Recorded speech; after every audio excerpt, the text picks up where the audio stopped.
Peta Pilpres seperti roller coaster, garis bawah.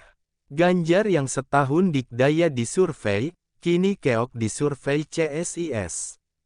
Kita amati, CSIS perlu buka data, beneran ahli yang disurvei atau hanya figuran sebagai ahli. Perlu buka data beneran ahli yang disurvei atau hanya figuran sebagai ahli. Komentari survei CSIS, Andrianto Perhimpunan menemukan kembali Indonesia PMKI, buat apa PDIP usung Ganjar yang bakal kalah? Komentari survei CSIS Andrianto buat apa PDIP usung Ganjar yang bakal kalah?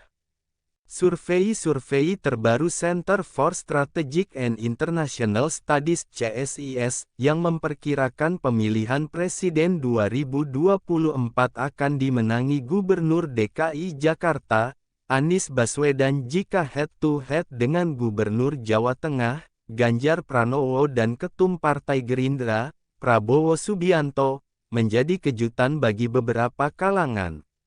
Dalam simulasi head-to-head Anies vs Ganjar, elektabilitas Gubernur Jakarta berada di angka 47,8%. Sedangkan elektabilitas Ganjar berada di angka 43,9%.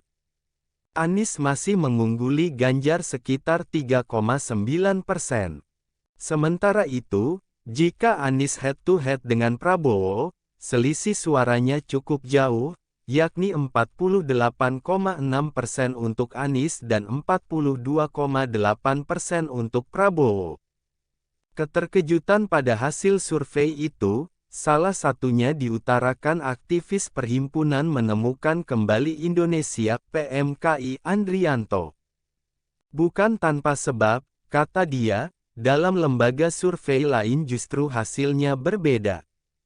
Yakni, jika tidak Prabowo maka Ganjar yang diunggulkan. Lebih mengejutkan lagi, selisih keunggulan Anies baik dengan Prabowo dan Ganjar relatif sama di angka 4%. Sungguh mengagetkan survei CSIS yang menyatakan Anies bisa menang baik melawan Ganjar atau Prabowo.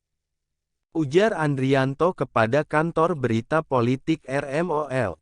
Apalagi, Anies unggul dengan angka margin yang relatif sama 4%-an, imbuhnya.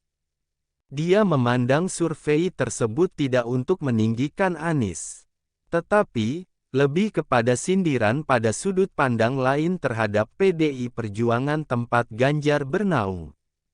Menurutnya, survei CSIS harus menjadi pertimbangan PDIP dalam menyikapi manuver Ganjar dalam hasrat menjadi calon presiden.